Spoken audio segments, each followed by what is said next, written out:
Bonsoir à toutes et à tous. Alors vous le savez, à l'occasion de la parution de l'ouvrage Slomed, manifeste du geste humain, coédité par les éditions Les Influences et le Multinational, écrit par Marc Bayard, qui est à côté de moi, à ma gauche, et préfacé par Hervé Lemoine, président du Mobilier National et des Manufactures des Gobelins. Je suis donc ravi de vous retrouver ici même. Alors je dis bien vous retrouver. Marc, tu vois ce que je veux dire ? Oui. Moment émotion, on commence tout de suite direct dans l'émotion ce soir. Car il y a 10 ans jour pour jour, vraiment 10 ans jour pour jour, il y a des témoins dans la salle, Sylvie par exemple, Sylvie où es-tu ? Voilà, et d'autres, mais vraiment, nous lancions le mouvement Slomed. C'était le lancement officiel ici même, alors pas dans cette salle, mais c'était ici même le lancement du mouvement. Et depuis le Slomed, vous le savez, qui peut se résumer par la formule « fait avec le temps nécessaire », est devenu un espace de réflexion qui a donné naissance à de nombreuses rencontres, à des tables rondes, à des publications. Et la dernière en date, donc, titrée « Slomed, manifeste du geste humain », nous réunit ce soir, tout comme une rencontre qui, elle, est intitulée plus largement « Slomed, la révolution du temps », avec pour l'occasion des invités que je vais tout de suite vous présenter. Stefano Michelli, doyen de l'université Ca' Foscari à Venise, qui vient spécialement de Venise, je crois Stefano, hein, oui, tu viens de Venise, bravo, merci. Voilà. Quel succès. Marc Aurel, designer et créateur du studio Aurel Design Urbain. Merci Marc. Marc Bayard, chef de la mission Valorisation des métiers d'art et de l'innovation au Mobilier National et auteur donc de l'ouvrage Slomed, manifeste du geste humain. Et je vais tout de suite vous... Merci. C'est magnifique, c'est très beau, j'aime bien ça. Quel chauffeur de salle. Je vais tout de suite donner la parole à Marc et pour qu'il revienne, je vais le présenter un peu plus, mais qu'il revienne sur ces 10 ans qui se sont écoulés entre la première rencontre, ici même, et cette publication anniversaire. Alors, Marc, je reviens un peu sur votre parcours, je vous vois pour l'occasion, parce que c'est quand même historique tout ça. En 2012, il y a 10 ans, rendez-vous compte, hein, il y a 10 ans, en novembre 2012, vous avez donc été l'initiateur du Slomed, mouvement pour la promotion des métiers du savoir-faire et de la création. Je dois préciser que j'ai aussi fait partie de l'équipe des membres fondateurs, donc un certain nombre d'entre eux sont dans cette salle. Et après des études de droit, vous avez obtenu un doctorat en histoire de l'art de l'EHESS, l'École des hautes études en sciences sociales. Vous avez été pensionnaire de la Villa Médicis. Pendant 6 ans, vous avez dirigé le département d'histoire de l'art de cette institution, c'était de 2004 à 2010. Vous avez assuré le commissariat d'exposition comme Granet, Rome et Paris, la nature romantique, ça je crois que c'était en 2009 de mémoire, Histoire de Moïse, Nicolas Poussin et la tapisserie en 2011, et toujours en 2011, vous étiez membre du cabinet du ministre de la Culture, Frédéric Mitterrand. Au Mobilier National, vous avez également créé les cartes blanches à des artistes contemporains. Alors beaucoup, hein, on va les citer, peut-être pas tous, mais quand même. Vincent Biolès, Yann Peyming, Pierre Buraglio, Eva Jospin, Pierre et Gilles, Olivier Roller, Noé Duchaufour-Laurence, Jacques Garcia, Maurizio Galante et Tal Lankman, Mathias Kies, Sheila X ou Jean-Charles de Castelbajac. Quel casting, hein, on en reparlera peut-être, parce que je pense qu'il est un peu slow-made. Vous avez par ailleurs été éditeur scientifique de plusieurs ouvrages, dont Design du pouvoir, l'atelier de recherche et de création du Mobilier National en 2016. J'ai eu la joie d'ailleurs de collaborer à cet ouvrage et j'ai trouvé que c'était une très belle réalisation que Marc a initiée avec Brigitte Flamand de main de maître. Et vous avez aussi donc... était éditeur d'art en cours, les garde-meubles en Europe du 16e au 21e siècle, ça c'était en 2022. Et il sort bientôt. Et il sort là, il est en impression. Et vous avez publié Fin de baroque, iconographie esthétique de la variété au XVIIe siècle, ça c'était en 2010. Et avec Valère Novarina, ça c'est intéressant quand même, Valère Novarina, hein, rien que ça, Sacrimonti, incandescence baroque en Italie du Nord en 2012. Magnifique. Hein. Alors Marc, le Slomed, 10 ans, un anniversaire, on est vraiment, franchement je vous le dis, on est ému quand même d'être là, parce que ça fait 10 ans et le mouvement continue. Alors que s'est-il passé depuis 10 ans ? Et peut-être, on va pas faire une rétrospective, mais en gros, ça aboutit à cette publication, mais qu'est-ce qui s'est passé entre-temps ? D'abord, quelques cheveux blancs et quelques rides, ça c'est comme pour tout le monde.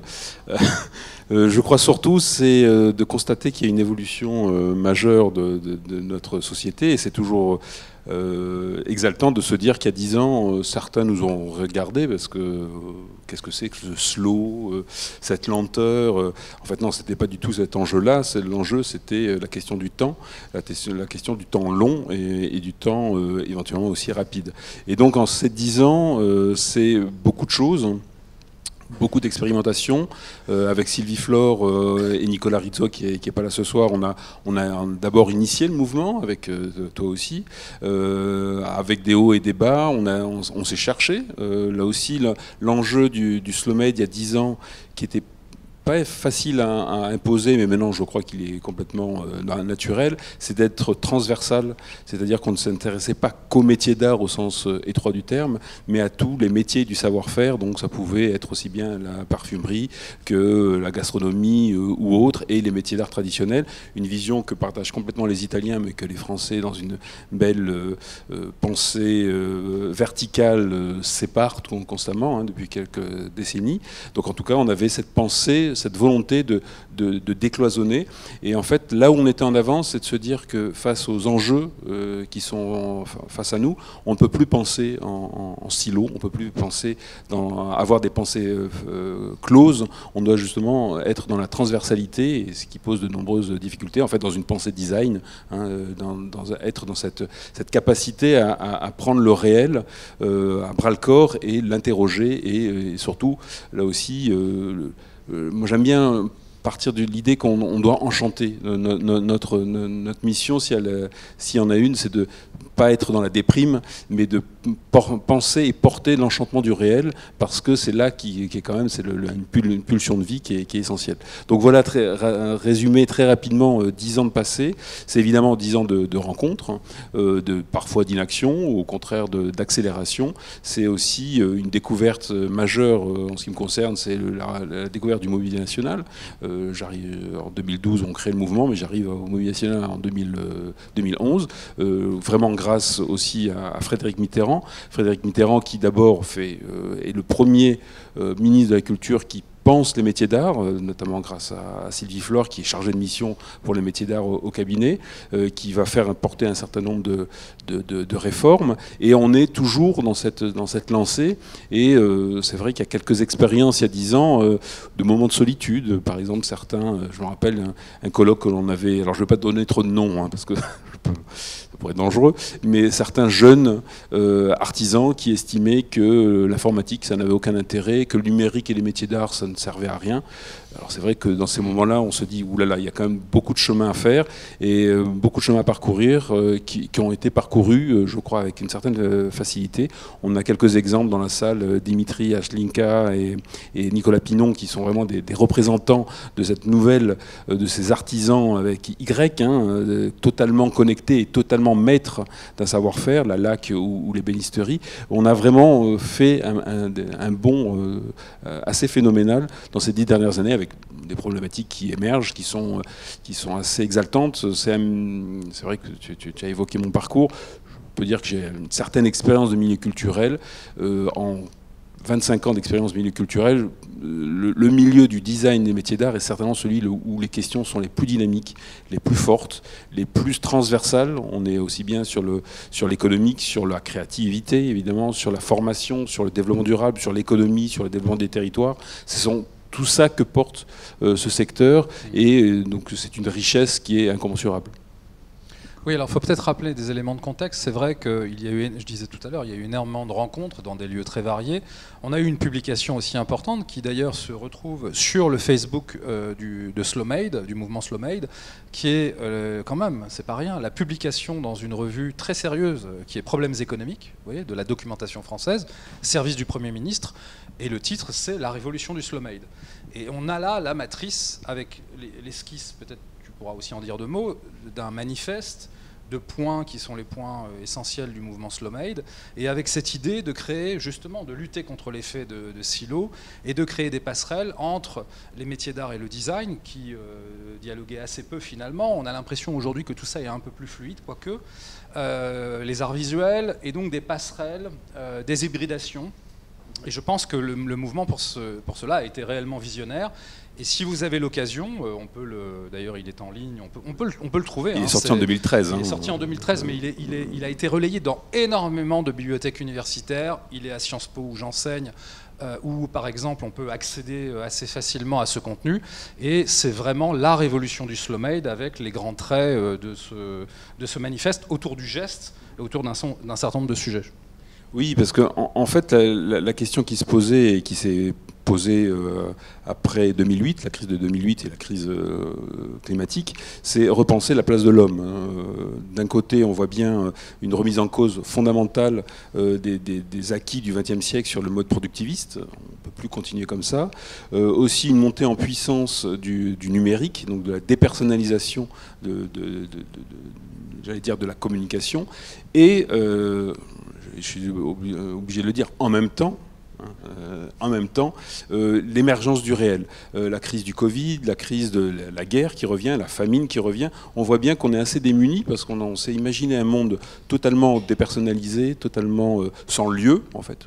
On peut être partout en même temps, et on voit bien que, j'allais dire grâce au Covid, que toutes ces questions qu'on avait évacuées reviennent totalement à l'avant. Et je crois que là où la force du slow made, c'est d'avoir pensé d'un point de vue épistémologique, pour utiliser un bien grand mot, c'est les fondamentaux d'un questionnement qui permet, en tout cas c'était l'ambition de l'essai, c'est de créer des outils intellectuels, des outils aussi poétiques, qui permettent de s'imaginer ce futur, s'imaginer cette transition, puisqu'on est depuis 30 ans, on est en transition. Moi, j'ai passé un bac B en 1988. On était déjà en transition vers un autre monde. Donc, le changement, ça date depuis un bout de temps. Et en fait, on est dans une accélération et on est face à la manière d'être... On est quand même assez démunis face aux grands mouvements. Il me semblait utile, d'abord, par le mouvement, puis par l'ouvrage, de poser des thématiques. J'aborde pas tout, mais j'aborde quand même par cercle concentrique. Le slow made, c'est 6 points. Alors, il ne faut pas me demander de les énumérer par cœur, parce que voilà, il faudrait que je ressorte l'introduction. Mais en tout cas, c'est surtout se poser la question sur quelle est l'application du slow made. C'est vrai que quand on imagine tous les métiers d'art, on a chacun une petite idée, mais on ne sait pas ce que c'est les métiers d'art. En fait, d'une manière encyclopédique, on n'y arrive pas. Donc c'est pour ça que dans le slow made, on a posé 3 points: le sur soi, le chez soi, le autour de soi.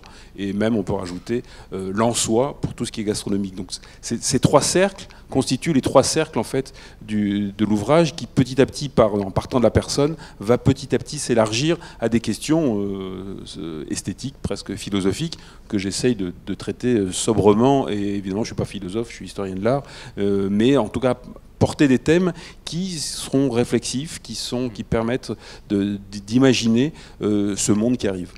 Exactement. On en parlera tout à l'heure, effectivement, cette dimension-là. Alors, on va continuer notre tour de table initial avec Stefano Michelli. Donc, j'ai dit tout à l'heure que vous étiez doyen de l'université Ca' Foscari à Venise. Vous enseignez l'économie et la gestion des entreprises dans cette université à Venise. Et vous étudiez alors plus particulièrement la transformation du système industriel italien, notamment à travers le tissu de PME et de manufacture artisanale. Depuis 2014, vous êtes directeur de la Fondazione Nord-Est. Chez l'éditeur Marsilio, vous avez publié plusieurs livres, dont alors un best-seller, il faut le dire quand même, Futuro Artigiano en 2011, qui en est, je crois, alors vous allez me dire, à son 15e édition, c'est ça ? Voilà, donc bravo quand même. Il a reçu par ailleurs de nombreux prix, et vous êtes aussi membre du comité d'orientation stratégique du campus métiers d'art et design des manufactures des Gobelins, et vous êtes aussi impliqué dans une manifestation dont nous allons sans doute parler, importante manifestation à Venise, qui est Homo Faber. Homo Faber, qui est un temps fort, évidemment, de ces enjeux autour des métiers d'art.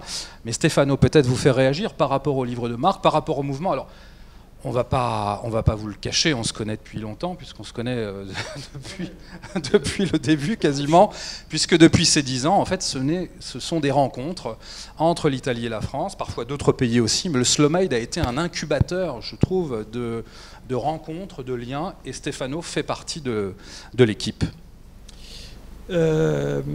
Merci de l'invitation, je suis content d'être ici, j'étais là il y a une dizaine d'années, plus ou moins, quand Marc m'a parlé. C'est pour ça que ce soir, je voulais venir de Venise, parce que je trouvais cette occasion une belle opportunité pour faire un bilan. Un bilan pour réfléchir sur ce qui s'est passé dans cette dernière dizaine d'années. Tout d'abord, une réflexion. Moi, je suis un économiste. Donc, j'ai un point de vue un peu différent de celui que vous allez trouver dans ce livre. Ici, il y a beaucoup de réflexions au niveau culturel, au niveau beaux-arts, au niveau philosophie. Moi, j'ai abordé le sujet d'un point de vue différent. Je me suis posé la question, il y a une quinzaine d'années, je me suis posé la question, est-ce qu'on peut imaginer une croissance différente par rapport à la valorisation d'un savoir-faire qui est bien présent en France, bien évidemment, mais c'est quand même le sens, la source fondamentale de l'essor de ce qu'on appelle le Made in Italy. Imaginez que nous, en Italie, on a eu un phénomène similaire. Ici, on parle de slow made, mais à la fin des années 80, nous, on a imaginé un processus similaire sur le domaine de la nourriture. Vous connaissez peut-être ce qu'on appelle slow food. Il y a quand même une analogie dans le nom. Carlo Petrini, dans une ville de province, Alba, a lancé un projet qui est devenu très, très international, je dirais global. À ce moment-là, lui, il avait réfléchi sur un thème. C'était l'occasion pour réfléchir sur l'arrivée en Italie d'un player, ce qu'on dit en Amérique, aux États-Unis, un player de la nourriture assez difficile à gérer. C'était McDonald's qui ouvrait à ce temps-là le premier shop, le premier magasin, le premier en Italie. Et lui, il a dit, nous, on ne peut pas accepter McDonald's en Italie, on ne peut pas ouvrir cette chaîne à Rome et à Milan. Mais après, ils sont changés profondément en Italie, même, je vois même en France, il y a quand même des différences profondes entre ce qui s'est passé en France et ce qui se passe aux États-Unis. Et là, il a lancé ce mouvement qui a eu quand même un impact énorme du point de vue économique. Aujourd'hui, il y a une production liée à slow food. Il y a quand même un succès entrepreneurial important. Italie, c'est une chaîne qui a été lancée, basée carrément sur le projet culturel de slow food. Donc, il y a toute une légitimité à penser que derrière cette ressource de savoir, cette base de connaissances, on peut imaginer, on peut créer quand même une économie importante. Je le dis parce que, selon moi, c'est un des points de vue complémentaires par rapport à ce que je lis ici. Mais je trouvais fascinant cette réflexion, ces trois cercles que Marc a imaginé, a développé dans son effort d'écrivain. Et j'avoue que dans certains passages, j'aurais bien imaginé un dialogue. C'est pour ça que j'en profite ce soir. Un aspect, selon moi, c'est tout à fait important. Quand il y a une dizaine d'années, parce que moi je fais la même réflexion, quand on était ici il y a une dizaine d'années, ce n'était pas seulement un raisonnement culturel, ce n'était pas seulement un raisonnement économique. J'y ai réfléchi, il y avait aussi un raisonnement politique. Et de ce point de vue, Marc, je crois qu'on a fait quand même un parcours, mais pas à la hauteur peut-être de ce qu'on imaginait. On a fait, si vous pensez, c'était pas contre l'industrie qu'il y a 20 ans, il y a une dizaine d'années, on s'est lancé sur ce thème de l'artisanat, du savoir-faire, du slow-made. C'était contre la finance. On était en 2011-2012, juste après la très grande crise financière qui a été liée au phénomène Lehman Brothers, tout ce qui s'est passé aux États-Unis, qui est arrivé en Europe. Et nous, on a commencé à réfléchir à une idée de travail, à une idée d'économie, à une idée de savoir, de compétences, qui était quand même un barrage par rapport à cette idée de bulle, de finance qui pouvait devenir notre vie quotidienne. L'idée c'était on va faire des sous avec des sous. Je simplifie, mais c'était un peu ça la réaction. Aujourd'hui, on a fait un parcours important, et là vous le trouvez, on a fait un parcours important au niveau économique. Il y a une économie aujourd'hui basée, je suis sûr que dans cette salle il y a des gens. Je me demande, et honnêtement, je me demande, je vais partager avec vous cette réflexion, je me demande si au niveau politique, pas au niveau parti politique, au niveau réflexion politique, est-ce qu'on a fait des pas à l'avance par rapport à une idée de société qui me semble très bien comprise et développée dans ton livre, mais en même temps, il y a une guerre, il y a eu le Covid, il y a eu plein de choses qui sont passées. C'est vrai d'un côté que nous, on peut être content parce que certains aspects de notre vie quotidienne ont été bien mis en évidence, l'importance du réel, tu le dis ici. Mais de l'autre côté, je ne sais pas si on a su encore développer une vision plus complète. Je le dis parce que quand on fait un bilan, on doit savoir ce qu'on a accompli, mais on doit se poser aussi la question, est-ce que, à partir de cette pensée économique et culturelle, est-ce qu'on peut imaginer une société différente? Aujourd'hui, je le dis très honnêtement, ça c'est la seule chose qui, de temps en temps, nous on discute. Aujourd'hui, s'il y a une réflexion sur le slow-made qui arrive, qui se concentre, je dirais, sur le thème du luxe, sur le thème... on y est dedans, hein, en Italie, en France, c'est ça qu'on fait, mais si on se concentre sur ce type d'activité, là, on perd un peu une vision un peu plus générale, un peu plus caractéristique, une idée de travail qui peut, je dirais, sauver un peu la société. On devrait trouver, selon moi, c'est ça si on se donne une tâche pour les 10 ans que nous avons en face, je dirais que c'est un peu ça qui nous reste à faire. On n'a pas été capable de développer jusqu'au fond une vision qui soit compatible avec cette pensée très puissante, cette révolution, Christophe, qui t'a amené, et cette révolution économique qui est juste en face. Ah, mais on le voit, on voit qu'il y a des choses qui sont changées. Peut-être on doit esquisser un peu cette vision, mais ça c'est pour les 10 ans qui nous avons en face. Ça sera le prochain essai dans 10 ans.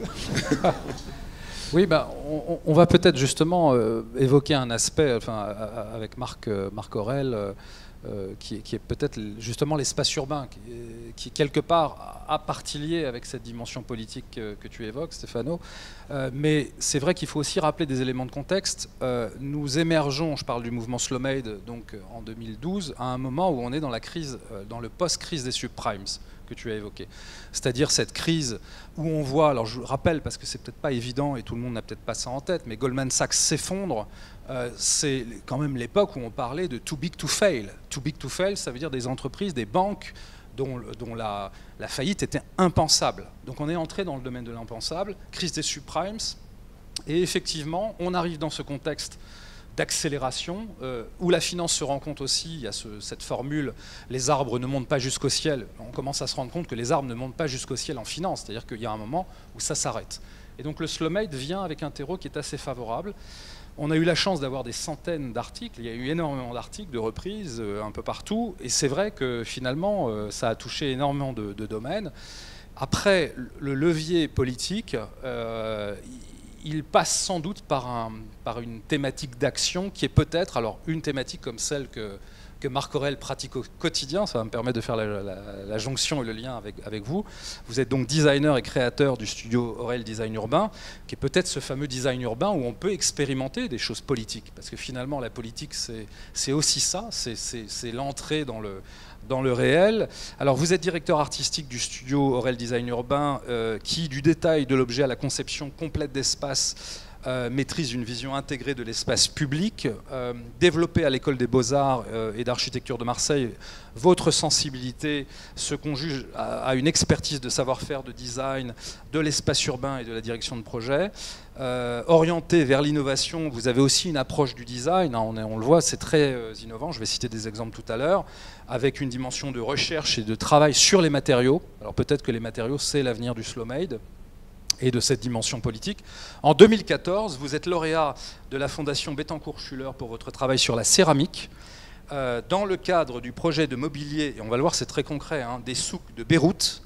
On va peut-être en parler tout à l'heure aussi. Et parmi vos réalisations récentes, justement, je vais les citer, vous avez, alors on peut évoquer les abribus de Paris pour JC Decaux, les nouvelles entrées de métro de Paris pour la RATP, les stations de tri sélectif de Paris par Sulot de Richebourg, les tramways du Luxembourg et de Liège, les abribus de Manchester par TFGM, sans oublier la mise en lumière de la voûte de la gare de Perrache à Lyon, hein, la gare de Perrache à Lyon.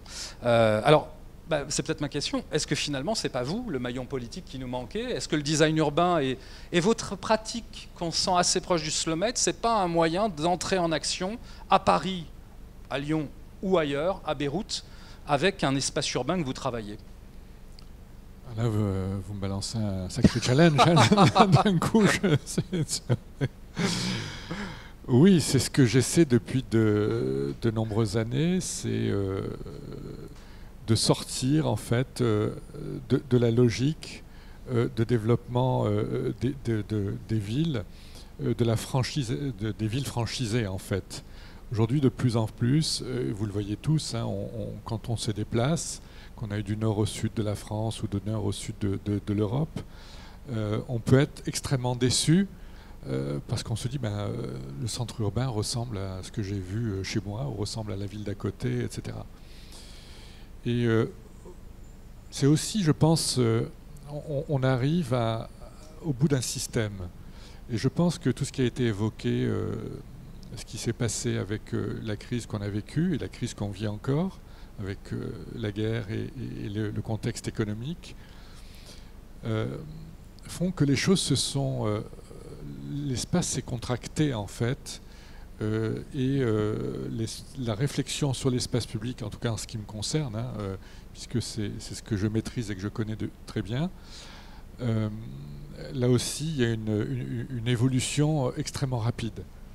Des choses qu'on évoquait, que je pouvais dire il y a 5, 6, 7 ans, que personne n'écoutait parce qu'on était dans un développement absolu.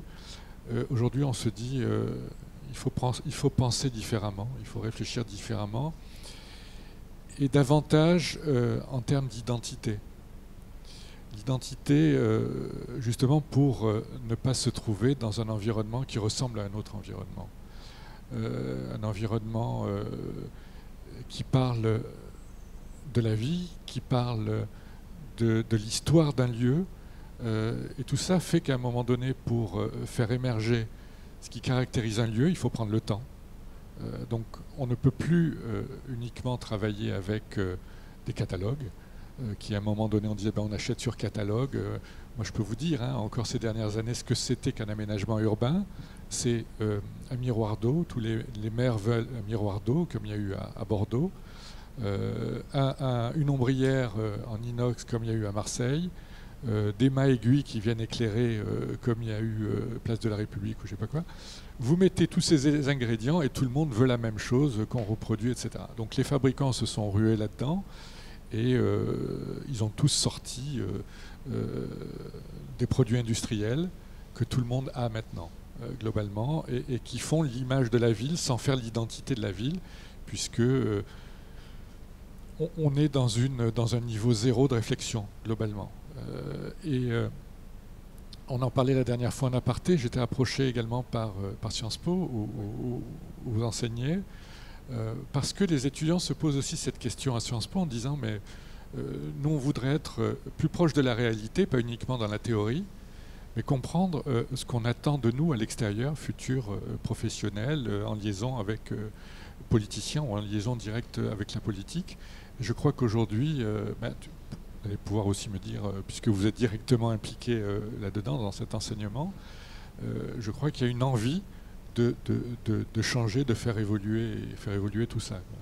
Mais c'est vrai que je reviens au Covid, quand il y a eu le premier confinement, donc ça a été une surprise pour tout le monde, mais moi le premier, je me suis dit c'est génial en fait.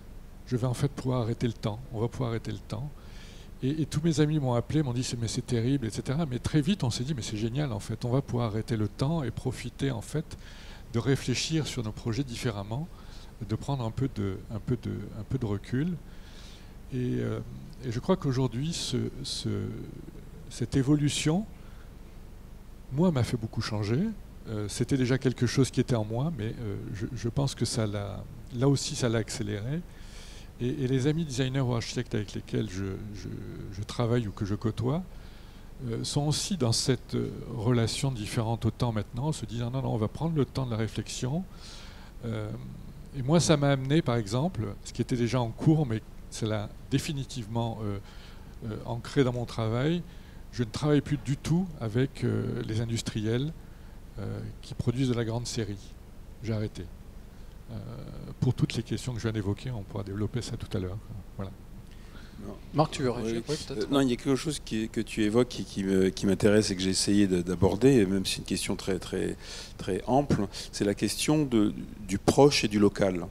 Et je vais aussi faire le lien avec ce que disait Stéphano, c'est que tu l'as bien senti, bon, moi je viens d'une formation de juriste, droit public, formation de Sciences Po, j'ai fait un DU de sciences politiques, donc en fait la question du politique est totalement en arrière-plan.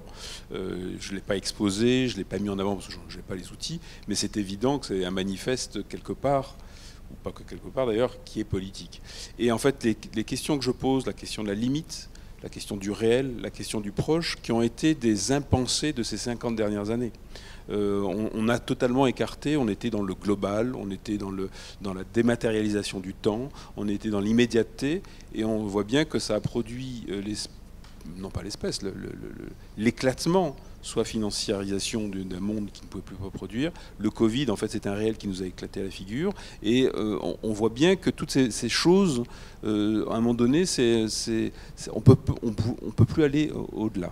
Et on ne peut pas continuer comme ça. Et donc, en fait, ce sont des thématiques. Alors, ce livre est fondamentalement slow-made parce qu'il a germé depuis des années, en fait. Et grâce au Covid, il a pu se finaliser. Et pour revenir à ce que tu disais, c'est vrai que la question du proche, la question du local, sans tomber dans une vision politique négative de certains extrêmes, il fallait lui redonner un autre chemin qui soit beaucoup plus porteur d'avenir. Et en tout cas, c'est ce que j'ai essayé de faire, c'est que ce que j'appelle le local connecté, toute cette pensée du lieu que j'évoque, c'est issu de ma thèse. Hein. J'ai travaillé sur le décor de théâtre, mais c'était en fait repenser le lieu aristotélicien au XVIIe siècle. Et comment aujourd'hui on peut repenser ce local par rapport à toutes ces approches. C'est voilà, des différentes thématiques qui permettent de poser les bases peut-être d'un projet, d'un manifeste, mais alors plus politique. Oui. Si je peux me permettre de te citer, Marc, parce que j'ai essayé d'être un peu sérieux et de travailler mon sujet. Donc, page 77 de ton ouvrage, je lis une phrase. « La production de biens a par ailleurs favorisé une évolution, celle du produit uniforme, sans récit et interchangeable, issus de la consommation de masse. Mais avec la production artisanale et manufacturière en plus petite série, nous observons le développement des objets identitaires, personnalisés et individualisés. Donc cette phrase résume ce que tu dis et ce que j'évoquais au préalable. Et c'est vraiment l'idée de changer de mode de production, de passer de vers une petite ou moyenne série qui permet de libérer de nombreuses contraintes liées à l'industrie. Ça permet en gros une meilleure maîtrise de la création, bien entendu, mais aussi ce que j'évoquais tout à l'heure, une réelle contextualisation qui permet également de travailler avec des artisans locaux, ce genre de choses. Oui, puis je pense qu'il y a aussi une dimension à la fois économique et quasi philosophique ou presque même métaphysique. C'est la question là, qui est posée. C'est la question du statut des objets dans nos vies aujourd'hui. On a affaire à quoi en fait? On a affaire à des biens industriels, on a affaire à des produits, parfois à des œuvres d'art, services. À des services. On est dans un grand mélange. Il faut relire Walter Benjamin, qui a déjà tout pensé, qui a déjà pensé notre monde, c'est-à-dire vraiment, et revisité par Duchamp et éventuellement Warhol aussi, sur ce que c'est que cette marchandise finalement. Et donc il y a quand même eu un vrai questionnement qui est un questionnement philosophique. Alors moi je le signale parce que c'est rare. C'est un livre, Slow Made, au début on peut se dire tiens il y a un axe économique, mais en fait c'est nourri de réflexions philosophiques et même littéraires. Alors ça je le salue parce que j'y tiens beaucoup. Et tomber sur Gabriel Garcia Marquez à un moment ou Camus, et pas uniquement juste pour faire une citation, mais vraiment pour profondément reprendre un extrait qui va illustrer le propos. C'est vraiment la richesse de l'ouvrage et c'est ce qui lui donne cette dimension qui est plus qu'économique au sens strict et quasi philosophique, mais il y a une vraie réflexion sur les objets. Alors est-ce que finalement les objets, c'était pas le centre de la pensée? Alors il y a le geste aussi qui a été assez central. Je rappelle que Giorgio Agamben dit du geste que c'est une très belle formule de Giorgio Agamben qui dit que le geste c'est la croisée entre la vie et l'art. Je trouve qu'on n'a jamais... Il y a peut-être la chanson de geste qui est une très belle formule aussi pour dire ce que c'est que le geste, mais la croisée entre la vie et l'art, c'est une formule très juste. Mais pour les objets, est-ce que finalement le Slow Made, ça n'a pas été une immense réflexion sur le statut des objets dans nos sociétés? C'est un peu ce qu'on a élaboré pendant 10 ans et ce que concrétise cet ouvrage en menant une réflexion sur ce que sont les objets de nos vies quotidiennes aujourd'hui. Oui, tu as tout à fait raison de voir cette linéarité, j'allais dire cette perspective. Alors c'est vrai que la question littéraire, pour moi ça a été un pari d'écrire ce texte, un pari personnel, puisque j'ai été historien de l'art, je crois avoir un vrai parcours scientifique, et en fait c'est une écriture qu'il a fallu que je me défasse. L'écriture scientifique est une écriture de la contrainte. C'est un œil de Moscou qui vous regarde. En fait, quand on fait une thèse, on a peur de l'ultime moment, c'est-à-dire un jury devant 5 personnes, c'est un peu comme ce soir, où on sait qu'on va s'en prendre plein la figure, et pendant 5-6 ans, on donne sa vie, parfois 10 heures par jour, pour se dire... à un moment donné, je vais défendre quelque chose et je vais en prendre plein la figure, c'est l'exercice de style. Donc on se forme une écriture et il a fallu que je désapprenne cette écriture. C'est pour ça que ça a été très lent, hein. La gestation a été très très longue, parce qu'il a fallu d'abord désapprendre et puis y mettre du moi. Quand je cite Camus, c'est évidemment un vécu personnel, l'Algérie, je suis en Algérie, il y a quelque chose de très profond qui est là-dedans. Alors après, tu cites bien la question des objets, la question du geste, c'était mon souci, et là je suis totalement issu de l'école des hautes études, c'est à chaque fois penser la multidimensionnalité des choses. Ne pas avoir essayé, parce qu'on a toujours une vision univoque, mais toujours essayer d'avoir différentes approches pour comprendre, telle une sculpture en ronde bosse, on tourne autour et on voit différents moments, différentes choses. Et c'est pour ça qu'il y avait toute une littérature sur le geste, sur l'objet, qui était très... toujours dans une perspective soit esthétique, soit sociologique, soit poétique. J'ai essayé un petit peu de tourner autour et de voir toutes ces approches pour repenser justement cette transversalité, ce monde dans lequel on est, qui ne peut plus penser la spécialité, qui ne peut plus penser la fermeture, qui ne peut plus penser l'ouverture, pas comme celle dont on a été victime avec la globalisation. Donc oui, c'est repenser l'objet, c'est repenser le geste, mais avec une proposition qui mélange du sensible, évidemment de la lecture, du cinéma, de tout ce qui me plaît en fait, tout ce qui m'a plu dans ce parcours, mais aussi donc d'ouvrir d'autres perspectives. Alors, est-ce qu'il y a un lien, peut-être je me tourne vers Stéphano, est-ce qu'il y a aussi un lien peut-être à développer qu'on avait élaboré, puisqu'on a commencé, la première grosse publication qui a été la publication SlowMade, c'était 1 an après le lancement, et même pas d'ailleurs quelques mois après, c'était donc Problèmes économiques, donc on avait cet axe très économique. Que nous apprend l'économie, toi qui es un spécialiste, et peut-être le regard que tu as sur les PME, les manufactures, qui est le tien, sur un mouvement de type slow. Alors, tu as parlé du slow food, mais slow food, slow made. Qu'est-ce que ça nous apprend, ce regard? Alors, moi, je réponds à la question et je rajoute quand même des considérations que je fais en venant ici à Paris. Tout d'abord, c'est vrai que c'est une réflexion sur le statut des objets, mais c'est surtout une réflexion sur la demande des relations entre les gens et la demande de relations entre les gens et le patrimoine culturel. Nous n'avons pas besoin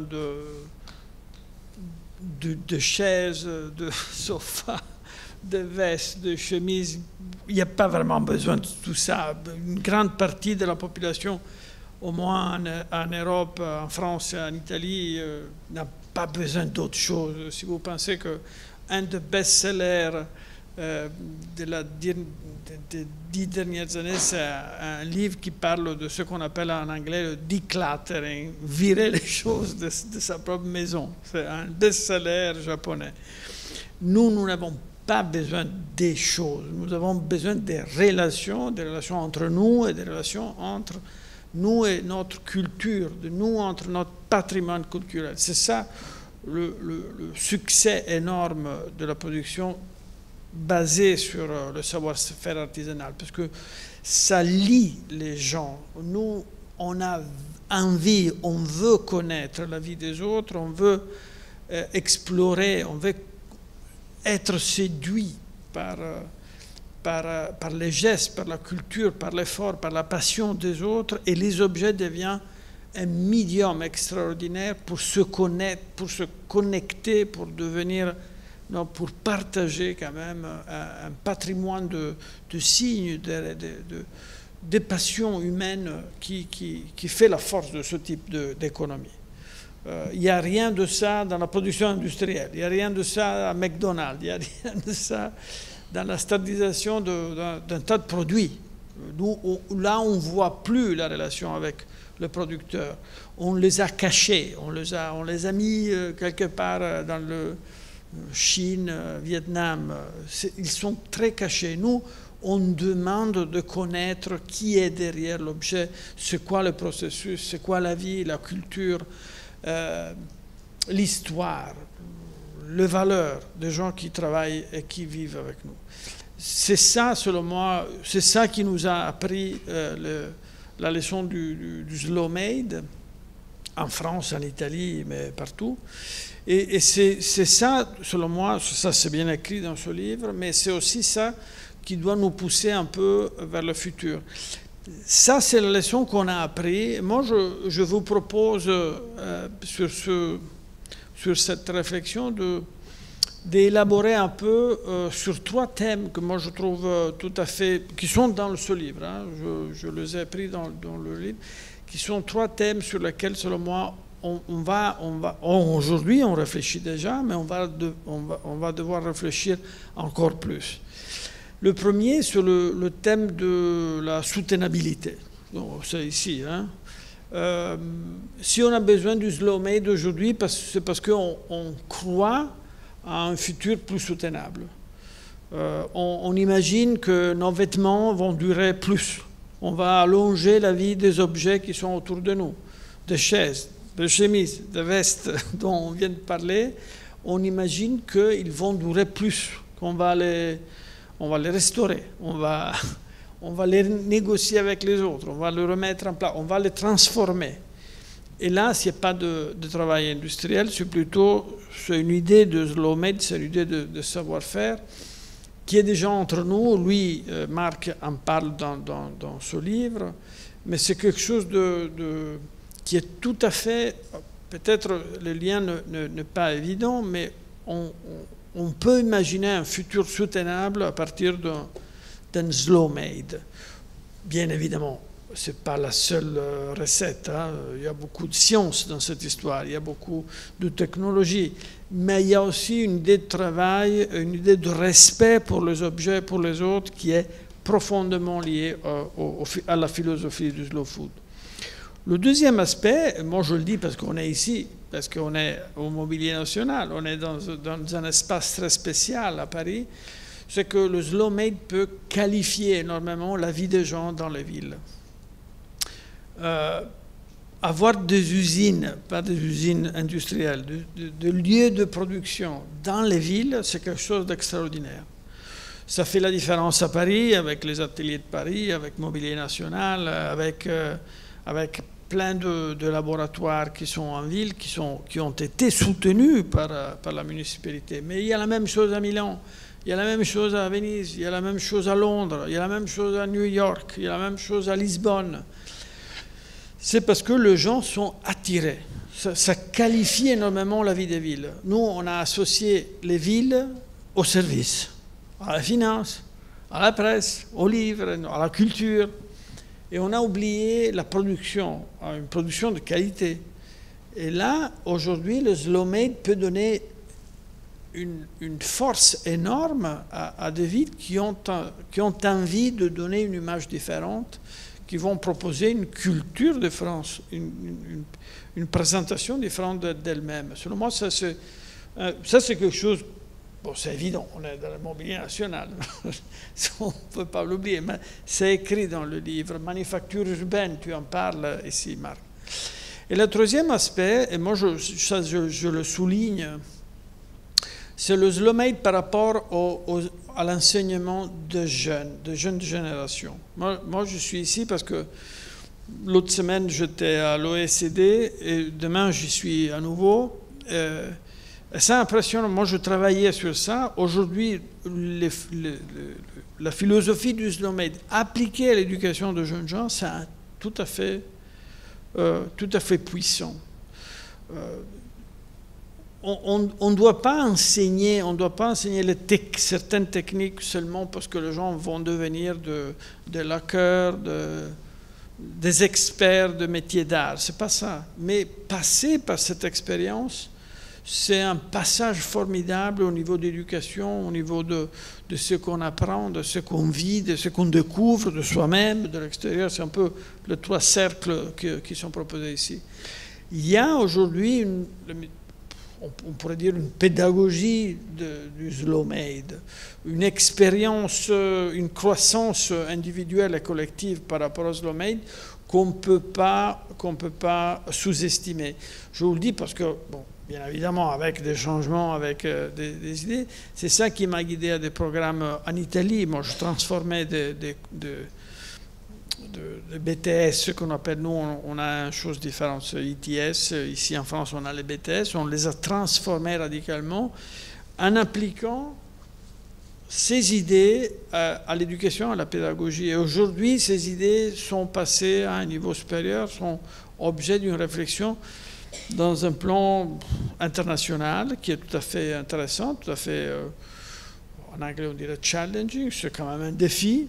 Mais c'est intéressant de voir comment, Christophe, le slow made aujourd'hui peut contaminer des domaines que nous, on n'imaginait pas. Alors, c'est pas... On a compris que l'économie, on y est. Une partie de l'économie, de l'économie, c'est du slow made. Mais si on voit de plus proche, on voit qu'il y a des domaines qui sont bien décrits dans le livre, qui vont être, je vais utiliser un mot fort, attaqués, je ne sais pas attaqués, contaminés, ou transformés grâce à la puissance des idées et des pratiques qui sont bien décrites dans le livre. Mais merci pour ces éléments-là. D'autant plus, ça me fait penser à ce que j'ai essayé de démontrer, c'est que la révolution slow made, s'il y en a une, c'est peut-être la révolution du corps. C'est-à-dire que toute l'évolution des 40 dernières années, en fait, finalement, l'appétence, le corps a disparu. Dans les voyages, dans la notion de service, les objets. Et en fait, pourquoi on aime tant les métiers d'art, on aime tant cette temporalité-là, c'est qu'on retrouve cette dimension corporelle. C'est-à-dire, dès que tous ceux qui sont dans la salle, dès qu'on s'approche d'un objet, la première chose qu'on va faire, c'est le toucher. Ce qu'interdit un musée, d'ailleurs. Et c'est ce qu'on ne s'interdit pas au Musée national. C'est qu'on peut. Il n'y a pas d'inspecteur dans la salle, ça va. Pas de conservateur. On peut presque tout toucher ici. Il y a une tapisserie, vous pourrez la toucher sans avoir les doigts gras, mais on peut toucher. Et c'est cette dimension, en fait. Cette dimension que dans la culture, on l'a perdue. Les musées, on a perdu cette dimension. Dernièrement, j'étais dans un musée, j'ose pas dire le nom, mais tout est sous cloche. En plus, avec cette jeune génération qui balance des sauces tomates, mais c'est terrible, non seulement pour le geste, mais en plus, on va encore plus éloigner l'œuvre d'art. On va avoir des systèmes de sécurité. Donc en fait, on annihile complètement la proximité. Et ça renvoie à pourquoi j'ai travaillé sur le décor de théâtre. Parce que j'ai travaillé sur la spatialisation de l'œuvre d'art. Et quand on est en interaction avec une tapisserie, c'est qu'on est dans une tridimensionnalité. Et en fait, l'être humain vit de cet espace-là. C'est à la fois l'interaction avec l'altérité, mais c'est l'interaction avec aussi tous les éléments qui font sens. Et ça renvoie complètement au développement durable. C'est-à-dire que le développement durable, c'est la temporalité, c'est de la matérialité, c'est tous ces éléments-là qu'on a fait disparaître. Oui, peut-être avant de donner la parole à Marc Aurèle, j'aimerais juste revenir un peu sur les points évoqués par Stéphane et Marc Bayard. Alors, l'enjeu de l'éducation, il faut savoir aujourd'hui qu'il y a une vraie prise de conscience, d'ailleurs ça a été frappant dans le mouvement Slovate pendant 10 ans, c'est que énormément de lieux d'éducation ont pu accueillir des conférences. Sciences Po a été un des premiers lieux où on a fait une grande conférence d'ailleurs autour de ces thématiques, mais ça a été le cas aussi à l'ESCP, à HEC, enfin dans un certain nombre d'institutions qui forment des gens qui sont sensibilisés. Je prends l'exemple de Sciences Po. Sciences Po vient de rebaptiser une de ses écoles. Vous savez, maintenant il n'y a plus de section historique comme à une époque à Sciences Po, ce sont des écoles. Et donc il y a une école qui s'appelait École du Management et qui maintenant s'appelle École du Management et de l'Impact. Et donc, si vous voulez, on le voit, il y a un changement de perception et des cours, ou en tout cas des formations qui intègrent ces problématiques et ces thématiques comme le Slow-Made, se multiplient. Alors, par exemple, les métiers d'art, moi personnellement, je les inclus dans des cours sur ce qu'on appelle les industries culturelles et créatives, qui englobent tout l'écosystème culturel dans sa variété. Il y a cette dimension. Après, on a peut-être aussi un aspect qui a été évoqué, qui est la dimension, on revient à la ville, puisqu'en Italie, on a testé les slow città, donc des villes qui, à un certain échelon local, précisément, se sont un peu saisies de cette problématique. Alors peut-être ça nous fait une passerelle. Est-ce qu'on ne doit pas imaginer des slow città à la française ou dans d'autres pays? Est-ce qu'on doit réfléchir à cette échelle urbaine, puisque vous le pratiquez, et on a cité pas mal d'exemples, mais voilà. Et puis peut-être vous faire réagir aussi, Marc, à ce qu'on a dit. Oui, en fait, la slow città, comme vous dites, je pense que c'est banal ce que je veux dire, mais c'est remettre l'individu au centre, en fait. C'est une grande banalité, mais c'est essentiel. Et je crois que ce qu'évoque ce livre, bien sûr, ce sont les objets, mais c'est surtout l'homme, la femme, l'individu qui est au centre de cette réflexion. Et de dire qu'il faut qu'on repense les choses différemment, moi je dirais comme à la Renaissance, c'est-à-dire en remettant au centre de nos réflexions l'usager, si on parle de ville. Et c'est tout le débat que j'ai avec la RATP, par exemple, puisque ça fait une vingtaine d'années qu'on travaille avec la RATP. Et pour moi, c'est pas un échec, mais c'est au bout de 20 ans, le résultat n'est pas là. C'est-à-dire que la qualité des transports collectifs n'est pas là, alors qu'il y a beaucoup de réflexions, beaucoup d'investissements. Voilà, donc je pense que vraiment la slow città, c'est ça, repenser l'individu, la vie à l'échelle de l'individu. Comment on peut vivre de manière qualitative notre espace public. Et Marc parlait du toucher. Alors c'est génial parce que J'étais à la remise du prix des sciences du vivant de la Fondation Bettencourt il y a quelques jours. Et il y a 8 chercheurs qui ont eu des prix, donc des prix incroyables. Il y a un chercheur qui m'a particulièrement marqué parce que quand on lui a dit mais alors quel est votre domaine de recherche, etc. Donc c'était biologie cellulaire. Et il disait moi au lieu d'aborder la question par le négatif, comme souvent en recherche c'est lié à des maladies, lié à un certain nombre de choses pour améliorer la vie de tout un chacun, il dit j'ai pris mon champ de recherche par le positif et par le bien-être lié au toucher. Parce que ça nous stimule, ça crée des connexions neuronales extrêmement importantes et ça nous fait sentir vivants en fait. Dans ces espaces ou dans des moments où on est dans notre quotidien dispersé, je dirais, ou même éclaté à certains moments de la journée, ça nous recentre. Le fait de toucher une matière, de voir un bel objet ou une belle personne, hein, c'est pareil, il y a quelqu'un dans la rue, ben oui. D'un coup, on se recentre et on existe. Et tout le travail du designer, je crois, le travail dans la ville, est peut-être, et c'est pour ça que j'ai choisi depuis 30 ans maintenant cet environnement de travail, parce qu'il est tellement dégradé. C'est vraiment le lieu où on a oublié l'homme et la femme, on a oublié l'individu pour le laisser à la machine avant tout, le laisser à la circulation automobile, le laisser, etc. Aujourd'hui, ça évolue heureusement, mais la Slowchita, c'est bien ça, c'est l'individu au centre. Et quand j'ai eu le prix de la Fondation Bettencourt en 2014, sur le siège en céramique pour les souks de Beyrouth, ben, il racontait ça. C'est-à-dire que c'est une matière étonnante. Personne n'avait jamais réalisé de siège en céramique, coulé, d'une très grande pièce. En la touchant, on sentait la vibration de la matière. Elle était imparfaite parce qu'elle était coulée en petites séries.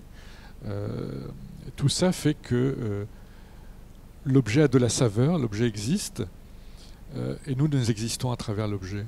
Donc les objets dans la ville sont vraiment la relation entre nous et la ville qui nous permettrait de mieux vivre notre environnement urbain. Je crois que c'est essentiel de les soigner le plus possible, alors qu'aujourd'hui, moi je dis toujours qu'on est encore dans un espace très technique qu'il faut arriver à atténuer.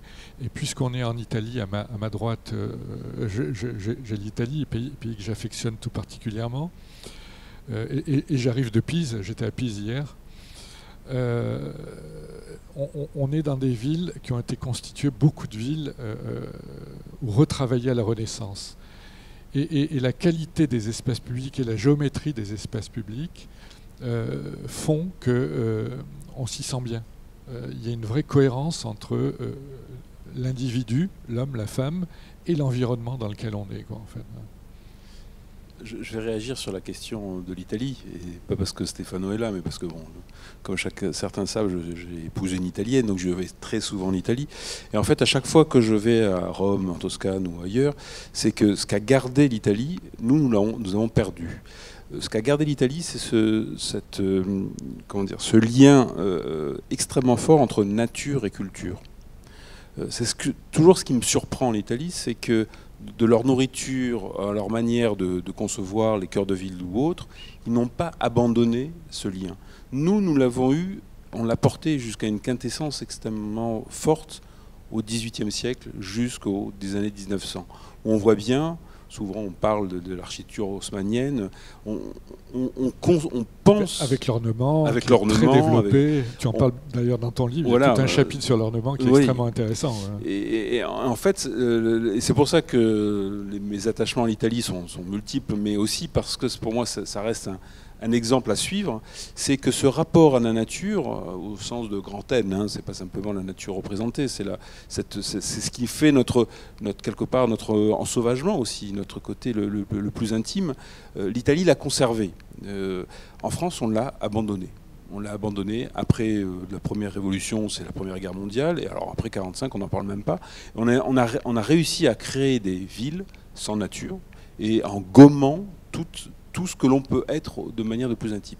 Et je crois que justement, les axes de réflexion que j'essaye de porter, c'est de se dire, mais il faut repenser cette dimension. Et repenser, c'est pas aller très loin, hein. J'étais encore la semaine dernière, j'adore Versailles, pas pour son ornement 18e, je m'en fous un peu, c'est plutôt pour ce rapport constant qu'a eu une culture européenne, une culture française, jusque dans les années, jusqu'aux arts 1900.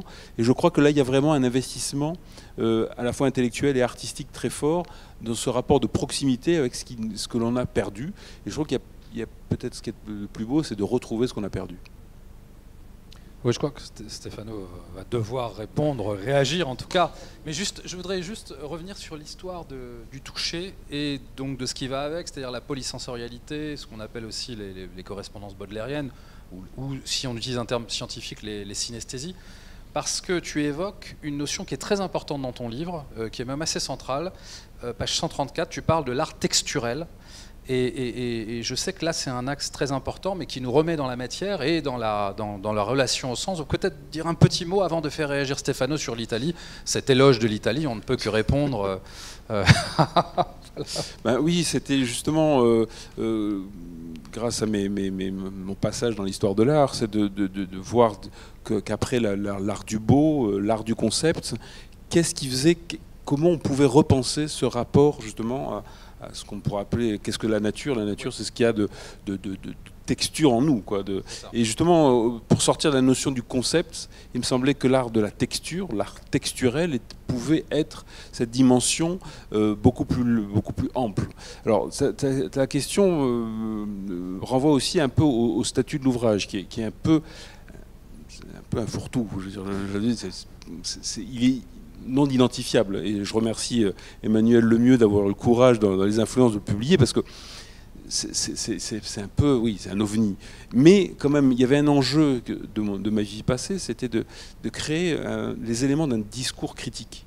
Vous savez que le XVIIIe siècle invente le discours esthétique, un discours critique sur l'art.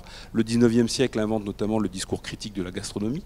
Et il me semblait que depuis 10 ans, on parle tous des éléments des métiers d'art, mais qu'il manquait un métadiscours, qu'il manquait des thématiques sur lesquelles on pouvait s'appuyer pour aller au-delà.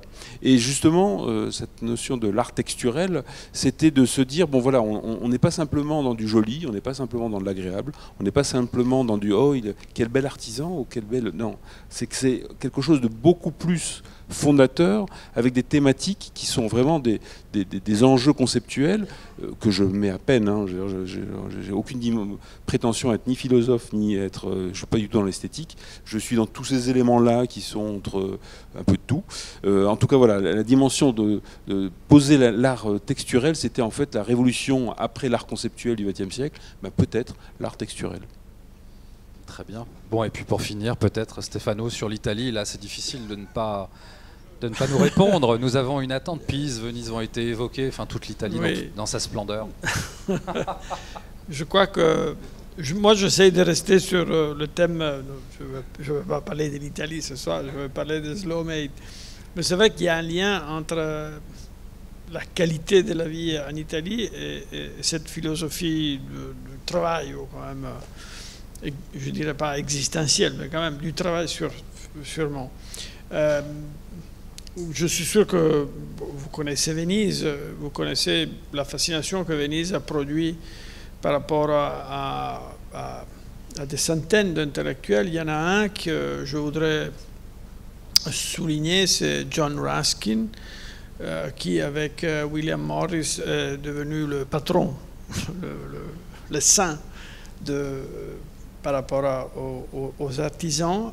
Au moins en Italie, ce Arts and Craft Movement, c'est quand même la référence obligatoire quand on parle de tout ça, fin du 19e siècle. Et John Ruskin, il raconte la fascination pour les pierres de Venise en disant, chaque fois que je vois un bâtiment à Venise, je vois cette tradition, les jeunes gens qui se lançaient dans ce métier, les tagliapietre qui coupaient la pierre. il faisait il se trompait de temps en temps. Lui, il voit ce faute, il dit, voilà, dans ces erreurs, je vois l'humanité de gens qui ont appris dans cette diversité, dans cette manque d'uniformité, je vois une humanité qui s'est mise au travail, qui a appris, qui a fait des fautes, qui s'est lancée. Et là, je rajoute par rapport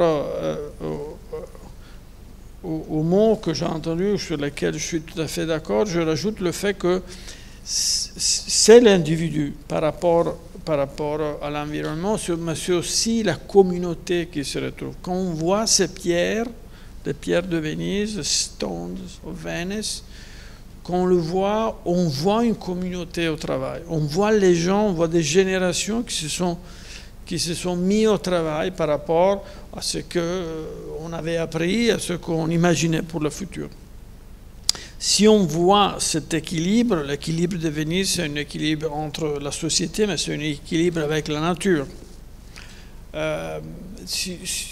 avec l'eau, avec la lagune. C'est évident.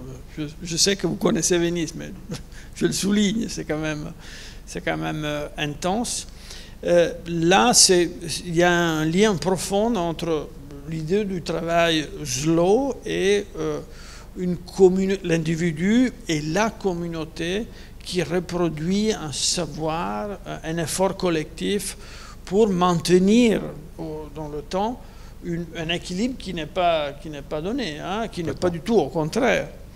Là, il y a bon, l'expert d'art contemporain, c'est Marc, mais moi je rajoute un mot sur quelque chose que vous avez sûrement connu. Bon, il y a eu un énorme débat sur ces navires, sur ces bateaux qui arrivent à Venise, les croisières, le hors-échelle, bon, tout ce qui est. Imaginez que Jeremy Dell, c'est un artiste anglais qui a participé à la Biennale du 2013. C'est intéressant parce qu'il a réfléchi sur ces grands bateaux. Et en particulier, alors là on touche quelque chose de très délicat sur un bateau qui arrivait tout le temps à Venise, un énorme yacht d'un oligarque russe qui était quand même frappant parce qu'il se mettait tout le temps en face de sa marque. Moi j'habite à côté, je dis non, c'est pas le cas, bouge. Et enfin, ce qui est intéressant, lui, Jeremy Dell, lui fait un tableau pour la Biennale du 2013 avec le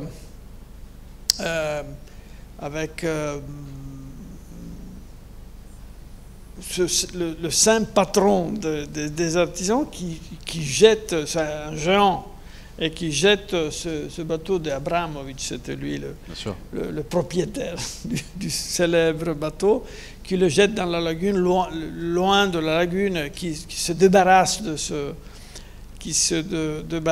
William Morris hors-échelle, c'est énorme, qui lance le bateau et qui s'en libère. C'est intéressant parce que à ce moment-là, à nouveau, s'il y a une raison, s'il y a un facteur, s'il y a une force qui peut donner à nouveau un équilibre entre les objets, parce que là, c'est quand même de bateaux énormes qui ont rompu l'équilibre classique entre la vie de Vénitiens et l'espace autour. Eh bien, s'il y a une force qui peut restaurer cet équilibre, selon l'art contemporain, c'est William Morris, c'est le slow made, à nouveau. Donc, c'est le slow made, c'est cette philosophie qui doit garder cet équilibre. Quand je disais avant la manufacture urbaine, moi je suis convaincu que au niveau GDP, le produit interne brut, PIB en France. Au niveau PIB, c'est pas l'immobilier, c'est pas l'immobilier national ou c'est pas les activités de manufacture urbaine à Milan qui vont changer. Moi, je travaille pour Unicredit, je suis dans le conseil. Je sais tellement bien. Unicred, il fait 60 000 personnes, et il n'y a pas d'échelle entre... Mais moi, je suis sûr que, quand on parlait de manufacture urbaine avant, c'est un peu l'idée de William Morris qui jette le bateau de Abramovich dehors, au-delà de la lagune. C'est un peu l'antidote. Cette manufacture urbaine, c'est un peu là pour nous faire réfléchir, pour nous donner la force de retrouver constamment cet équilibre entre nous et la communauté dont on fait partie. À Venise, c'est physique, on regarde les pierres et on dit, alors là, il y a quand même quelqu'un qui les a fait. Ce n'est pas de l'industrie, hein, c'est que de l'artisanat qui a produit la ville. Là, on le voit physiquement, mais on peut retrouver ce regard même dans toutes les villes italiennes, mais surtout, je dirais, dans une grande partie des villes européennes. En France, sûrement, je dirais. Oui, et puis il y a peut-être une dimension, elle était là d'ailleurs à la naissance du mouvement Slow Made, donc il y a 10 ans. C'est drôle parce que dans les articles de la revue Problèmes économiques, Ruskin était cité, comme par hasard, et William Morris.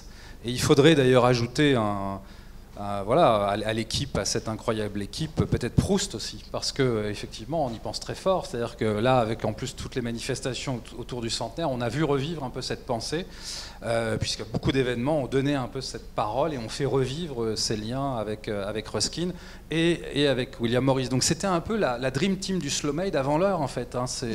Voilà, quelque part. Donc on peut se demander si il n'avait pas lancé, alors pas le bateau d'Abramovich, mais lancé un mouvement avant l'heure. Mais il y a clairement une filiation, on peut le dire. Je pense que peut-être si tu veux dire le mot de la fin, avant que nous répondions à un certain nombre de questions, je pense qu'il y a quand même cette matrice Arts and Crafts et autre chose peut-être aussi qui était là. Oui, bon, alors, le mot de la fin, c'est surtout peut-être pour dire que, alors je vais peut-être vous étonner, mais je crois fondamentalement qu'on vit une époque formidable. Parce que c'est le mouvement Art and Craft et tous ces mouvements, le Bauhaus dans les années 30, en fait, c'est les moments les plus intenses historiquement, que aussi toutes les cartes sont rebattues et où on peut repenser le monde.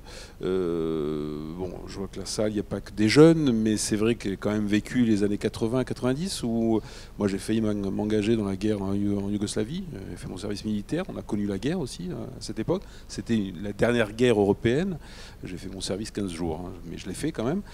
Donc c'était des périodes, mais quand même où il y avait une réponse globale, où on ne pensait pas les vrais enjeux. Aujourd'hui, on a des vrais enjeux de survie, je crois qu'il faut le dire, hein, l'enjeu climatique, l'enjeu civilisationnel. Les Russes ne nous veulent pas que du bien, et d'autres. Et en fait, c'est face à ces enjeux extrêmement puissants, en fait, la création, la manière de repenser le monde, c'est là où on est au pied du mur. Et finalement, c'est plutôt plaisant. Bah, très bien, ça ressemble un peu à un mot de la fin. Et puis c'est bien de finir sur une note optimiste dans ce monde chahuté, on va dire ça comme ça. Et peut-être, on a un petit peu de temps pour quelques questions. On a à peu près, on a encore un petit peu de temps pour quelques questions. Il faut tendre le micro. Hop. Valérie va nous apporter le micro si certains veulent poser des questions ou non. Bon. On va peut-être s'arrêter là. Questions, réactions, cris. Voilà, Dimitri. S'il vous plaît, pas de jet de sauce tomate sur. J'ai rien sur moi, tout va bien. Non, mais je voulais vous remercier, notamment d'avoir parlé de William Morris, parce que c'est vrai qu'aujourd'hui, ses écrits sont d'autant plus d'actualité. Et il y a toujours cette idée finalement de replacer l'humain au centre des choses. On sait bien aussi toutes les dérives qu'il y a eu derrière l'idée de la pensée de l'outil magique qui va tout transformer, qui va faire en sorte de nous permettre de vivre des vies ultra confortables, ce qui est aussi une certaine réalité. Mais moi, je parle aussi de mon postulat parce que vous, voilà, d'une certaine façon, vous êtes aussi des chercheurs. Vous avez parlé aussi de la dimension économique, vous avez parlé de la dimension littéraire, philosophique. Moi, je suis plutôt quelqu'un du faire. Je viens des métiers d'art, je me suis ensuite orienté dans le design. Et aujourd'hui, en fait, la véritable question, elle est sur le process, sur la fabrication, sur les outils qu'on met en place et comment est-ce qu'on intègre l'humain là-dedans sans le broyer. Et c'était d'ailleurs tout l'objectif, en tout cas, je pense, de William Morris quand il a écrit L'art et l'artisanat. C'était finalement une critique de son temps parce que finalement, les artisans n'étaient pas respectés, ils étaient utilisés comme une main-d'œuvre pas chère. mais où finalement leur sensibilité était broyée. Et aujourd'hui, on voit bien, enfin moi je vois aussi avec on va dire mes collègues un peu plus jeunes, il y a quand même cette mentalité à vouloir travailler voilà, avec des matières plus nobles, plus naturelles, de penser vraiment le processus, comment est-ce qu'on intègre ces matériaux, comment est-ce qu'on produit, qu'est-ce qu'on fait des déchets, parce que ça a été aussi une forme d'hérésie à partir des révolutions industrielles, de penser la production avec des matières qu'on ne pouvait pas malheureusement recycler. Et aujourd'hui, en fait, tu parlais, Marc Bayard, de cette rupture entre nature et culture. Bon, peut-être qu'on retrouve ça en Italie, mais peut-être qu'on l'a perdu parce qu'à un moment donné, on a calqué un autre modèle industriel sur une forme d'automatisation avec des machines, mais on a oublié l'humain là-dedans. Et en fait, l'objectif aujourd'hui, je pense, ça serait de revenir à un modèle où on calquerait l'industrie sur la nature et sur cette réflexion sur les déchets, comment est-ce qu'on gère ça, comment est-ce qu'on recycle. Parce qu'en fait, voilà, je pense que c'est vraiment dans ce modèle-là où on se perd, où du coup on se déconnecte aussi de la nature. Et voilà, on en arrive à toutes les dérives qu'on connaît. Et effectivement, pour moi, c'est une période qui est incroyable parce qu'on est, pour moi, dans le champ des possibles, il est énorme en fait. On peut tout redéfinir. Et ces outils qu'on retrouve dans des petits ateliers, du coup, elles nous amènent aussi à repenser nos métiers, à redéfinir de nouvelles techniques, de nouveaux moyens de production. Et voilà, je pense qu'en tout cas, le livre, moi je l'ai pas fini, mais c'est Non, en tout cas, tu soulèves une des critiques qui peut être faite et que je me suis faite, c'est qu'en fait, dans cet ouvrage, je ne pense pas assez ce que tu viens de dire. J'en suis rendu compte, c'est pour ça que je vous raconte, de temps en temps, j'ai glissé développement durable, parce que je me suis rendu compte que en fait, cette problématique était au cœur de la question actuelle. En fait, j'arrivais pas à la penser, tout simplement. Donc, ce que tu évoques, je l'avais intégré. Ce point-là, je l'ai pas, par manque de temps, aussi par méconnaissance, parce que je suis pas dans le faire justement. Et c'est pourtant la question essentielle ou un des points essentiels des années qui viennent. C'est cette question de la réutilisation des matériaux, de repenser. Et je ne l'ai pas pensé en tant qu'objet esthétique philosophique. Donc je me fais... Ta remarque, je la prends comme l'autocritique. Mais c'est pas l'objectif. Parce que, voilà, mais c'est une vraie question qui derrière, découle sur beaucoup de choses. Alors je l'aborde sur la question du local, sur la question du réel, se reposer. Pour moi, la question du réel et du temps, c'est les deux centres, les deux chapitres qui sont peut-être les plus courts, mais en fait pour moi les plus importants. C'est redonner un statut à la temporalité et se reposer la question qu'est-ce qu'un réel et comment. Alors c'est pas un réel au sens d'Instagram, hein, c'est vraiment et non pas la réalité, c'est vraiment un distinguo qui est très important. Ce sont ces points-là qui, je pense, vont être les questions de demain et après-demain. Oui, peut-être. Si Emmanuel Lemieux est d'accord et les éditions des Influences sont d'accord, c'est Slow Made le retour, le tome 2. Oui, bien sûr. Me permet de rajouter une chose. Il ne faut pas se méprendre peut-être sur ce qu'on a dit, ou en tout cas sur ce que j'ai dit. C'est pas le procès de l'industrie. Moi, je trouve que l'industrie est géniale. J'adore l'industrie parce que l'invention de machines-outils qui permettent de faire des tonnes de choses, c'est génial. Et de soulager l'être humain dans un certain nombre de tâches et d'aller plus loin dans une production, c'est exceptionnel. Mais c'est la croissance effrénée des entreprises en permanence. Moi, ce qui m'a à chaque fois marqué lorsque je travaille avec des grandes boîtes, elles me disent on fait tant de centaines de millions cette année, l'année prochaine on doit faire 100 et quelques plus, et l'année d'après plus, et l'année d'après plus. Donc c'est toujours exponentiel, ça ne doit jamais s'arrêter en fait. Et du coup, c'est ce diktat de l'économie qui fait que, parce que derrière il y a des actionnaires, parce que derrière, quelquefois même, il y a des fonds de pension aussi, qui pressurisent l'entreprise et tout ce savoir-faire, parce qu'on peut parler de savoir-faire industriel, malheureusement se dilue dans une production grande série, souvent médiocre, très grande série pour aller vers une économie qui se développe. Voilà. Oui, pour réagir, pour parler d'avenir, parce que je pense qu'il faut parler d'avenir, on a évoqué cette question disons, des matériaux. L'autre enjeu, après ces 10 ans de reconnaissance, le véritable enjeu, en fait, c'est ce que j'appelle le passage de l'unité au multiple. C'est-à-dire que l'artisanat ne doit surtout pas, à mon sens, se cantonner dans l'artistique. Son enjeu, c'est comment, sans tomber dans l'hyper multiple de l'industrie, c'est comment chacun va pouvoir se l'approprier. Donc à un moment donné, en gros, c'est la manufacture urbaine, c'est pas simplement faire 2 ou 3 objets par an et l'artisan est content, non. C'est comment on va relocaliser au sens philosophique du terme, repenser la proximité du productif pour que le plus grand nombre puisse s'acheter un certain nombre de biens et redonner un sens à ces biens-là. Cet enjeu, il est essentiel, il n'est pas du tout évident. Et dans notre culture de la surappréciation du geste créateur et non pas du geste utile démultiplié, et c'est là où l'Italie est intéressante, parce que son tissu de PME, il l'a conservé, nous on l'a perdu. Là, il y a un véritable enjeu dans les 10 ans qui viennent, c'est qu'en gros, ne pas artialiser l'artisanat d'art, pas trop le rendre l'artisan artiste. Pour moi, ça n'a aucun sens. Ça a un sens pour certains, mais certainement pas pour le plus grand nombre. Et comment démultiplier cette offre métier d'art au plus grand nombre. Oui, le micro. C'est ce qu'on avait à une époque au Faubourg Saint-Antoine, voilà, avec tous les artisans qui développaient. Je me permets de rajouter, c'est mon domaine quand même, et je rajoute un commentaire qui est... Je suis très sensible à ce que vous avez dit, et je me pose une question. Parce que le management, ce que nous on appelle le management, c'est une discipline, c'est des techniques qui ont été développées pendant un siècle, plus ou moins, 120 ans. Mais c'est une discipline qui est née avec le concept de standardisation.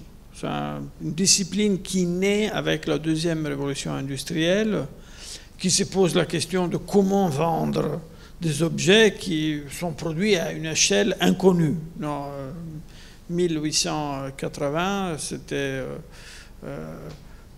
l'essence, c'était les titans, c'était Standard Oil, c'était Rockefeller, c'était ça. Et après, 1920, c'est Henry Ford. La discipline, le concept de management, c'est basé sur le travail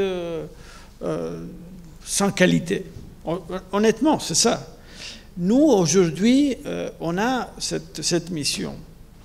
Quand Marc il dit on doit réfléchir sur le retour de la manufacture urbaine, moi je suis dedans, mais aussi on doit réfléchir sur une idée de travail et de management qui n'est pas obsédée par rapport à la standardisation et par rapport à la homogénéisation des goûts, etc. Là, en fait, je suis assez fier de ce que s'est passé en Italie, parce que c'est vrai ce que Marc dit, on a été capable de lier une tradition artisanale forte, parce qu'elle est forte en Italie, c'est pas du tout, c'est quand même présent, c'est dans la vie quotidienne, avec une idée d'entreprise. Parce qu'on peut quand même... Alors là, et c'est pour ça que je reviens au point... Ce qui s'est passé dans les années 70, dans les années 80, c'était un énorme effort politique. Il y avait une partie de la population qui dit « Nous, on veut faire notre jeu. On ne va pas rentrer dans la grande industrie, on ne va pas jouer pour Fiat, pour Pirelli, pour Enel, pour Eni. Non, on va jouer notre jeu. » Alors là, ça a été un mouvement, le mouvement de district... Je ne vais pas rentrer dans les détails, mais c'était quand même un élan de la société qui a dit « Nous, on va faire de notre manière ». Et on a inventé ce modèle un peu particulier qui est resté, qui est aujourd'hui d'ailleurs apprécié par les grandes marques du luxe qui vont en Italie et qui rachètent chaque jour des morceaux. Si vous allez en Toscane, si vous allez à Florence, si vous allez à Venise, bon, il y a plein d'entreprises qui ont été rachetées par les grands groupes. Là, on est en train, là, je vais profiter du fait que Christophe a dit je travaille avec Homo Faber. Homo Faber, c'est une grande exposition. C'est une superbe exposition qui a eu un énorme succès, qui est comparable aujourd'hui, bon, c'est pas vrai, mais comparable à la Biennale. La Biennale a fait 800 000 personnes cette année, c'était un succès énorme. Mais Homo Faber a démontré que nous, on peut quand même garder un morceau de tout ça. Ce qui est intéressant, que Homo Faber, j'en profite parce qu'on a une personne aujourd'hui dans la salle avec laquelle je travaille, on est en train de réfléchir sur comment peut-on inventer un management qui soit pleinement compatible avec les contraintes d'une idée de travail, d'une idée de production, d'une idée de respect de matière différente. Mais c'est quand même un effort intellectuel réel parce que nous, on vient d'une tradition complètement différente. La tradition du management et de l'économie contemporaine, c'est le contraire. Je le dis parce que je veux souligner la difficulté de sortir d'un dessin, d'un chemin. On m'aide ici par fortune. Moi, je résume ton propos souvent, alors je ne sais pas si j'ai raison, mais en disant, pour comparer le système français et le système italien, c'est que le système français est un système de l'offre. On parie sur les créateurs. Alors je synthétise, hein, tandis que le système italien est un système sur la demande. C'est-à-dire que les entreprises, si elles n'ont pas d'acheteurs, elles ne peuvent pas vivre. Et ce qui fait que nos créateurs vont en Italie pour produire et que les Italiens viennent parfois chercher nos créateurs en France. La problématique très française, c'est comment notre politique de l'offre va se transformer en politique de la demande. C'est-à-dire comment on va réussir à recréer un tissu PME de qualité vers le haut de gamme. Nous, le grand virage qu'on a pris dans les années 80, nous, la France, c'est qu'on a choisi malheureusement le moyenne gamme. L'automobile, on a fait Renault. Les Italiens ont choisi le haut de gamme, comme les Allemands. Alors maintenant, il faut... tout ça, je caricature et c'est c'est un peu rapide, mais ça permet quand même de voir les défis qui sont, pour le côté français, le changement d'échelle et le changement de modèle pour que cette idée de créativité, cette idée de relais dans la société puisse totalement fonctionner. Oui, d'ailleurs, pour étayer notre réflexion transalpine qui dure depuis 10 ans, Futuro Artigiano a été traduit en français, non, toujours pas? Non. Alors ça, c'est... S'il y a un éditeur dans la salle, hein, alors je me demande s'il n'y a pas un éditeur. C'est la soirée. Hein, Emmanuel, tu sais ce qu'il reste à faire. Non, parce qu'on avait... Je le vois. Sérieusement, on y avait pensé à un moment. Tu sais, on avait pensé à des échanges de bons procédés, de traduction de textes du slow-made français en italien et inversement. Et je pense que franchement, cet axe-là serait très important. Ton livre a été un best-seller, évidemment, et donc 15e édition. Ce serait vraiment intéressant parce que je crois que Futuro Artigiano donne des pistes et étaye tes propos. Non, je rajoute seulement un mot. Imaginez qu'en 2011, en Italie, on discutait de start-up. On disait... le futur de l'Italie, on va sortir de la crise avec les start-up. Moi, je suis pour les start-up. Moi, je soutiens mes étudiants qui se lancent dans les start-up. Mais l'idée que l'économie italienne puisse sortir de la crise de 2012, 2001, 2011, 2012, avec des start-up, alors là, c'était vraiment un cauchemar pour moi. C'est pour ça que je dis. Et nous, aujourd'hui, avec cette manufacture haut de gamme, c'est vrai, c'est une manufacture de qualité. Honnêtement, aujourd'hui, en Italie, si vous rentrez dans une... Ce matin, j'étais dans une entreprise mécanique, mais vous voyez vraiment l'effort des gens pour garder une qualité de travail énorme. Et l'investissement sur certaines compétences, ça est resté.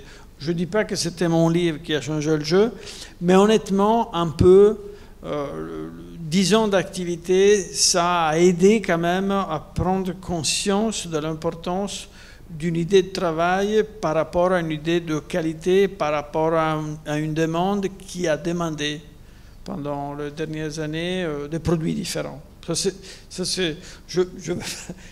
Je ne vais pas vendre mon livre à l'éditeur. Qui est très content d'être là ce soir. Il a un bon carnet de commandes. Tome 2. Édition italienne. C'est vrai qu'en Italie, comme en France, il y a quand même eu un processus de prise de conscience. La qualité du travail, l'effort sur la formation, par exemple, ça a été énorme. Une dizaine d'années qui a passé pour des raisons. Écoutez, je crois que nous arrivons au terme de nos échanges. Une question. Une dernière question. Alors voilà, parce que nous devons... Merci de me donner la parole. Je suis un petit peu étonnée par votre défaitisme par rapport à l'artisanat en France, parce qu'on a quand même tout ce grand mouvement des Compagnons du Devoir et du Tour de France qui perpétue la tradition des métiers de la pierre, de la fonderie, du verre, du vitrail, etc. Donc, ce sont quand même des relais du savoir-faire artisanal. Et est-ce qu'il ne faut pas leur donner un peu plus de place, justement, dans l'art ? Je pense que je me suis mal fait comprendre. Je ne suis pas du tout défaitiste. Ce n'est pas du tout le problème. Au contraire, on a toute cette histoire-là qui est pluriséculaire et ils sont présents. Quand j'évoquais la question du passage d'une politique de l'offre à une politique de la demande, c'est justement sur certains types de métiers créatifs artisanaux. Vous citez les compagnons de devoir, c'est excellent, mais ils ne sont pas toujours dans la création, ils sont dans la répétition d'une excellence de très très haut niveau, mais un menuisier, un ébéniste ou un menuisier de la charpente de Notre-Dame, il est dans la répétition d'un geste technique de très très haute technicité, mais il n'est pas dans la création. Ah voilà, vous parlez, oui, de création. Donc voilà, en tout cas, en France, il y a un système qui est extrêmement très très fort, très présent, comme en Italie. Mais quand on pense en termes de modèle et notamment de réponse étatique, c'est vrai que si on ne voit que derrière un artisan uniquement un artiste, on risque de créer beaucoup de déceptions, notamment de la part des jeunes, parce que tous les jeunes n'ont pas comme destin de devenir des créateurs artistes. Il y en aura quelques-uns, et tant mieux, mais ce ne sera pas la majorité. Alors, je ne savais pas trop comment poser ma question, mais c'est par rapport à la création en 3D, les maquettes 3D qui servent maintenant de base à la création. Qu'est-ce que vous en faites de ces imprimantes 3D? Moi, je fais toujours la comparaison. C'est comme si on vous demandiez à un tourneur au 19e siècle qu'est-ce qu'il faisait de l'électricité.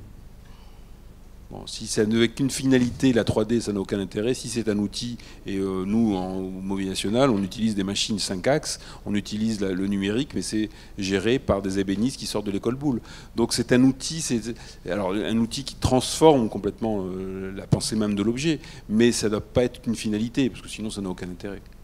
Mais ça fait partie d'une évolution technologique. L'innovation dans les métiers d'art, c'est une question qui est ample et qui est totalement légitime et qui est très importante. Mais voilà, ça ne peut pas être que ça. Merci. Eh bien, non, je crois qu'on... Oui, voilà. Merci, un immense merci. Merci à tous. À toutes et à tous.